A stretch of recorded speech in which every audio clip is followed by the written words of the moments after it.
Fat, it goes on, होते ही आ रहा है, होते ही रहेगा ऐसा।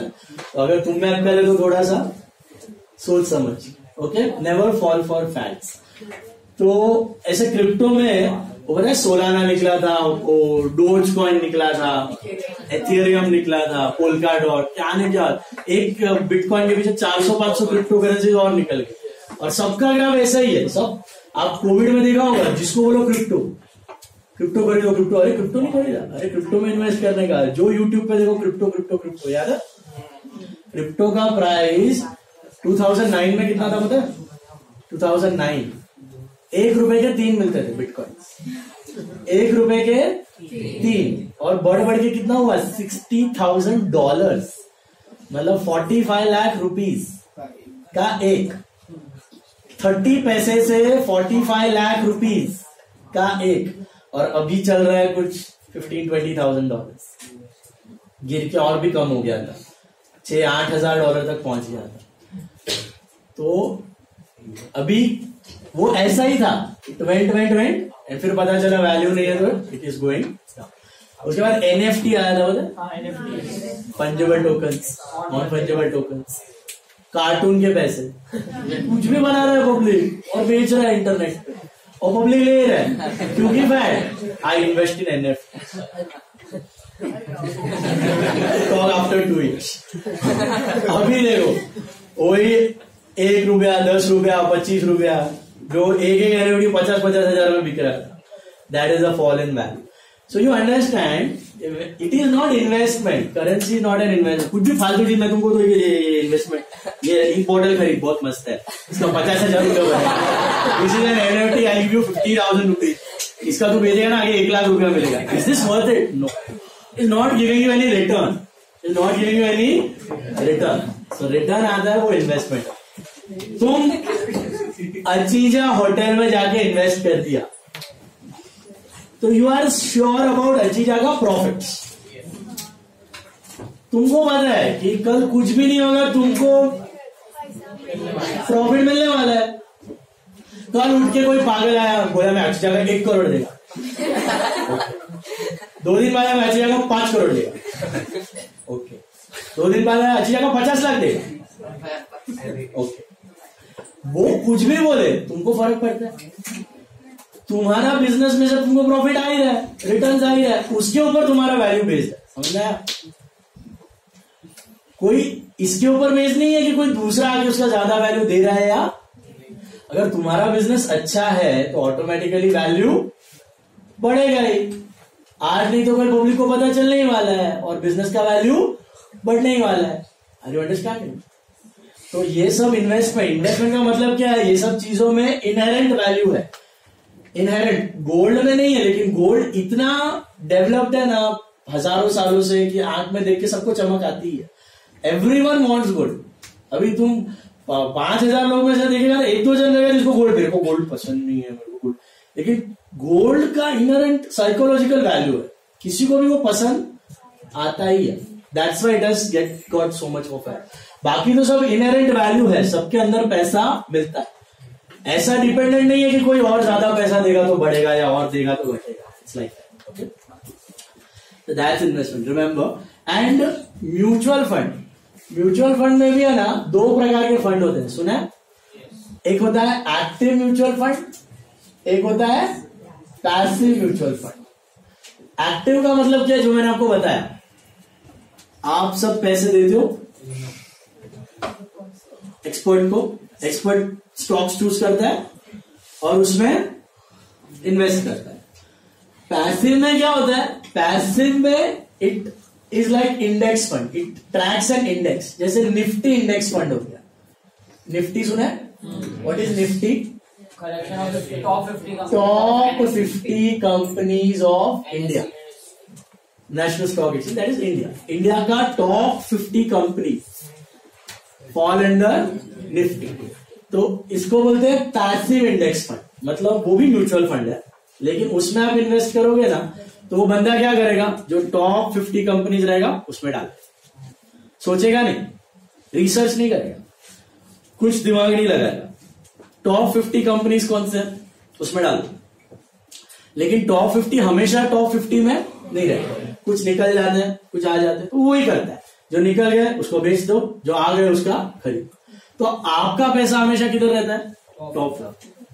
तो जो डूबने का सवाल नहीं है। और ये निफ्टी ने कितना रिटर्न्स दिया on an average? Nifty index fund has given an average return of 15 to 16% over the last 40 years। 15 to 16%।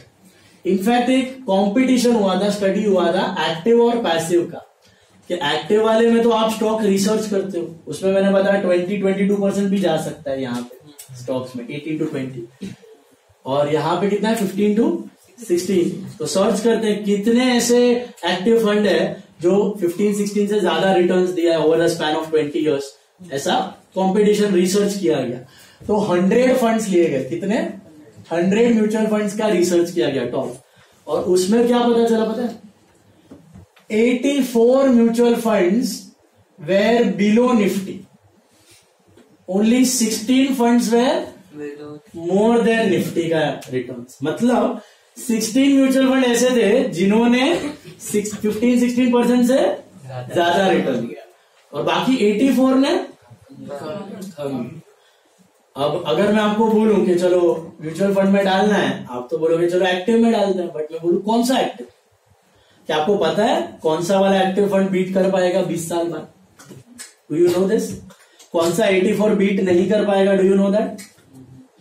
इससे अच्छा better to put your money in what? Nifty index funds. What are Nifty index funds? They simply copy the Nifty. आपका पैसा किसमें invested है? Top 50 companies. उसमें कुछ research नहीं है, आपको कुछ टाइम लगाने का जरूरत नहीं है, उसको भी कुछ टाइम लगाने का जरूरत नहीं है। पैसा किसमें पड़ा रहेगा? टॉप 50। जो आया उसमें ऐड, जो गया उसमें निकाल, तो वो भी ऑन एन एवरेज इतना रिटर्न आए। But nobody advertises. Have you seen this advertisement anywhere? Mutual fund सही है बोलेगा, बट इंडेक्स फंड किसी ने दिखा है? क्यों नहीं दिखता पता है?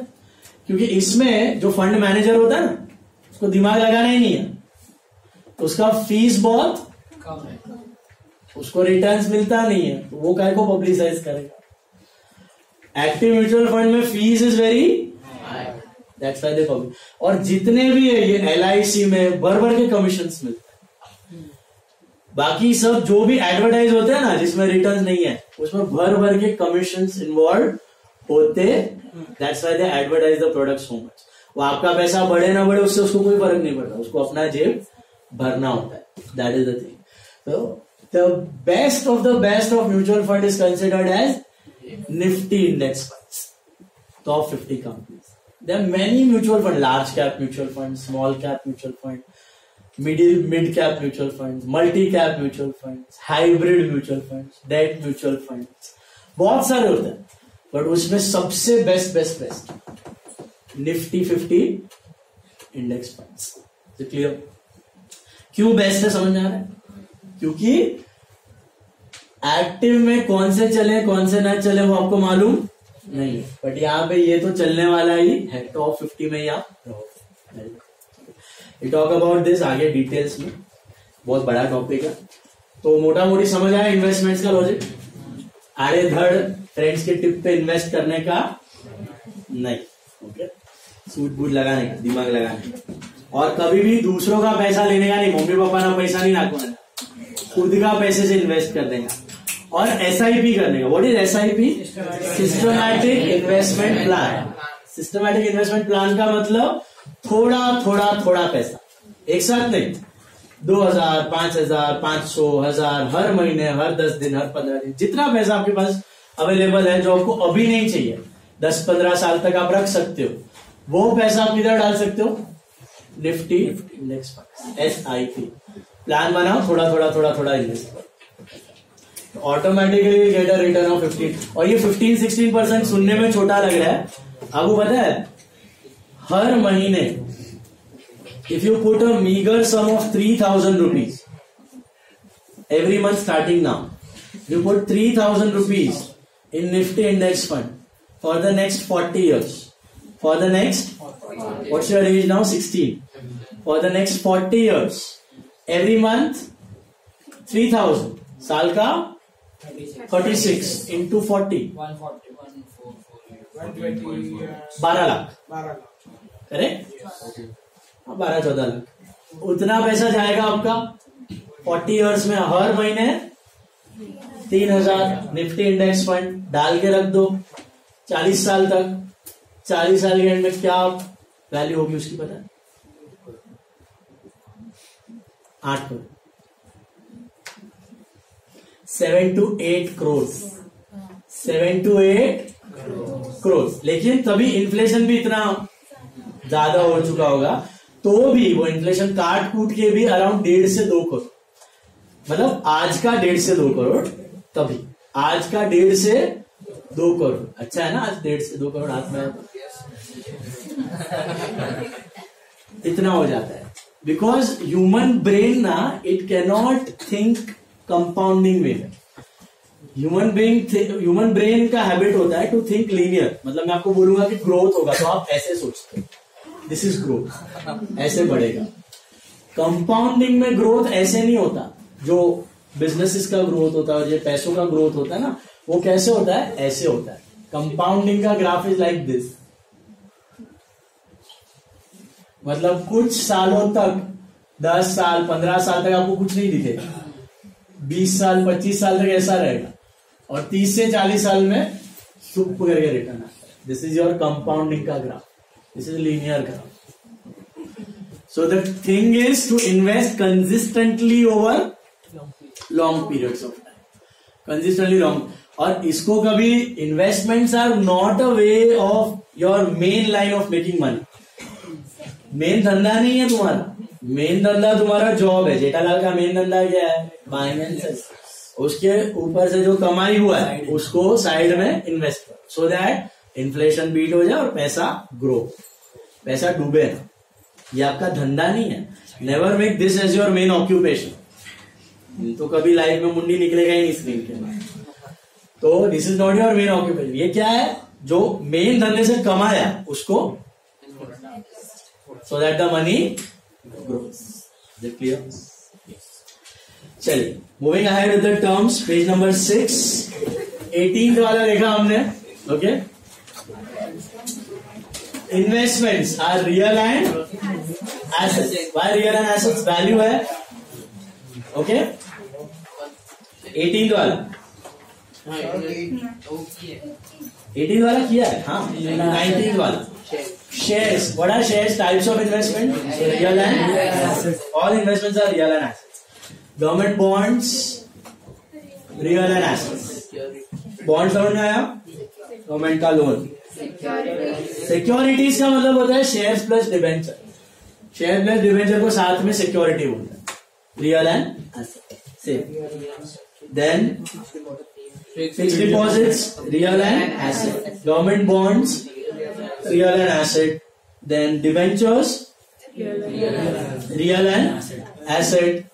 पता चला? डिबेंचर कंपनी का loan, government bonds, bonds government का loan.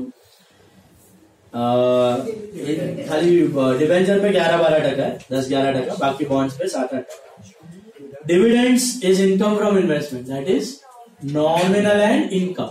NI, nominal and income, nominal and income. समझा? Dividends. Then cash and petty cash. What is cash? Real and assets. Real and assets. What is petty cash? Real and assets. Petty cash मतलब छोटा cash. Business है ना, कभी कभी cash के 2 account बना देता है. बड़ा कैश, छोटा कैश. बड़ा कैश फॉर बिग एक्सपेंसेस, छोटा कैश फॉर स्मॉल एक्सपेंसेस. घर पे करते हो ना, तिजोरी में बड़ा एंड योर पॉकेट्स में छोटा, वैसा. So cash and petty cash both are real and assets. Bank is personal and asset. Why? It is an asset. Your money is there in the bank, but artificial institute. So bank is personal and asset. Bank loan is personal and liability. Bank loan is personal and liability. पैसा देना बाकी है. And personal क्योंकि bank को represent. Bank overdraft. What is overdraft? You can withdraw money which you don't have, on which you have to pay. Exactly. आप आपके account में, savings account में 10,000 है, आप कितने निकालेंगे? सेविंग से कितने निकाले? 10। लेकिन करंट अकाउंट में what is current and savings? You know, savings is for घर and current is for business. Current account में 10,000, आप 15 भी निकाल सकते हैं. ओवरड्राफ्ट 5,000 का ओवरड्राफ्ट किया स्कूल में. Overdraft is what? You can withdraw more than what is there in your account. 10 का you can withdraw 15 or 20 though. That's extra money is not free. Bank is giving you a small loan only and on which it will take interest. तो bank loan मतलब बड़ा loan, fixed liability. Bank overdraft मतलब छोटा loan, current liability. याद आया? What is fixed liability? Life of more than a year. What is current liability? Life of bank loan personal liability, bank overdraft personal liability. एक बड़ा एक छोटा, दोनों loan ही है. Bank charges, nominal and expense, वो चेक बुक, पासबुक, वो सबका charges nominal and expense. Bank commission nominal and expense. Perfect. Goods या stock, real and asset. Real and stock means unsold goods. याद है? Unsold goods are asset. Unsold बेचने का बाकी है, दे आर एसेट्स. बिक गया तो फिर purchase and. So unsold goods, stock are real and assets. And purchases nominal and expense. Nominal expense. Purchase return का मतलब समझ में आया? गुड्स डिफेक्टिव गुड्स हम जो रिटर्न कर देते हैं, तो it is opposite of purchase. So क्या होगा? Nominal and income, like a reduction of expense. तो बिजनेस है ना, दो अकाउंट बनाता है, एक परचेज, एक purchase return, just to keep a track कितना डिफेक्टिव आया था. 1 लाख का परचेज किया, 10,000 का रिटर्न किया, तो नेट 90 है, लेकिन दोनों दिखाएगा, 1 लाख भी दिखाएगा और 10,000. तो purchase is nominal and expense, purchase return is nominal and income. Sales are nominal and income, and sales are nominal and income. Sales returns nominal and expense. Nominal and expense. Did you understand? Sales return are opposite. हमने माल बेचा, वो defective निकला तो उसने वापस कर दिया, पैसे दे देंगे या फिर दूसरा माल लेके रिप्लेस करो, जो भी, बट उतना तो कम हो गया. So sales are income, sales returns are expense and nominal. समझा? Okay. Sales are income and nominal, sales return are expense and nominal. Purchase are expense and nominal, purchase return are income and nominal. Opposite of purchase. Purchases मतलब expense. Suppose मैंने 1 लाख का purchase किया, उसमें से 10,000 का defective है, उसको वापस कर दिया, तो नेट कितना हुआ मेरा? 90. तो एक्सपेंस कम हो गया ना, तो 1 लाख का एक्सपेंस एंड 10,000 का income, net expenses 90. Got it? तो purchase and purchase return are opposite, sales and sales return are opposite. Purchase का ऑपोजिट परचेज रिटर्न, सेल्स का ऑपोजिट सेल्स. क्यों दिखाए जाते हैं अकाउंट? इंफॉर्मेशन के लिए, कि पता चले कितने डिफेक्टिव गुड्स बिजनेस में थे, आए या गए. Next one, debtors are personal and assets. Remember, human beings. And creditors are personal and liabilities. Very good. Personal and liabilities. उसके बाद capital is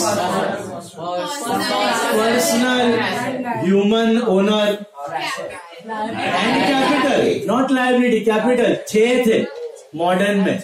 क्या थे? Asset, liability, expense, income, capital and drawings.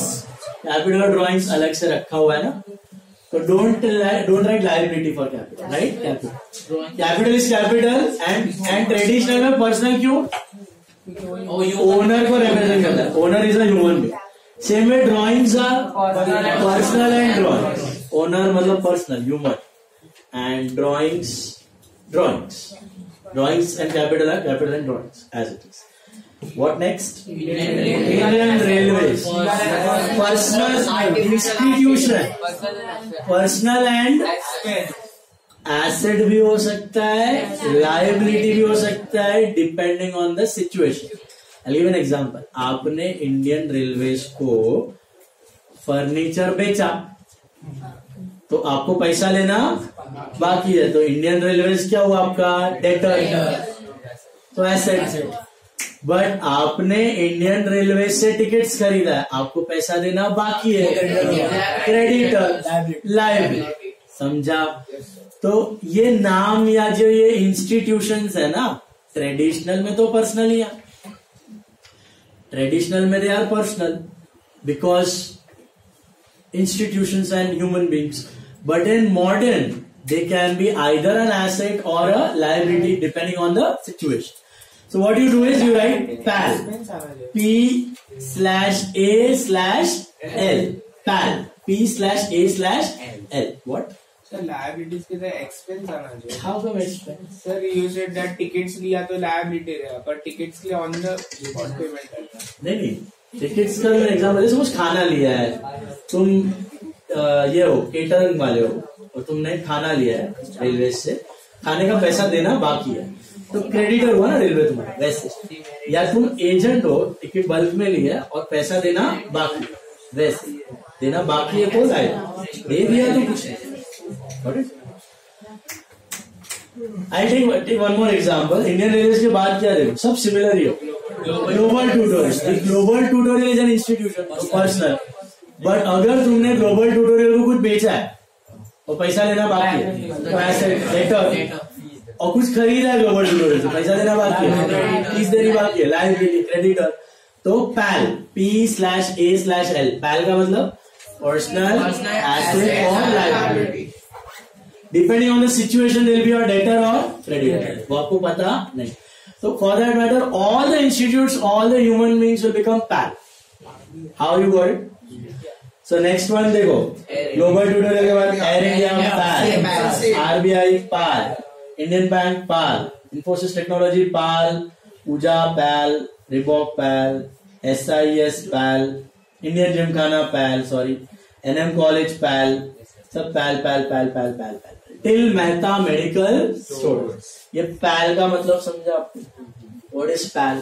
Personal because humans are institutes, and when there will be assets if you have to receive something from them, then there will be liability if you have to pay something. Right now you cannot conclude that, so you write PAL. So देना बाकी है तो liability और मिलना बाकी है तो asset। समझा? Last term is Mehta Medical Stores. Correct? So on that note we stop. आज आपको रिवाइज करना है, सब अच्छे से पढ़ना है, और आज का असाइनमेंट दे रहा हूं, सुनो। निफ्टी इंडेक्स फंड, क्या बोला? Nifty index fund, top 50 large cap Nifty.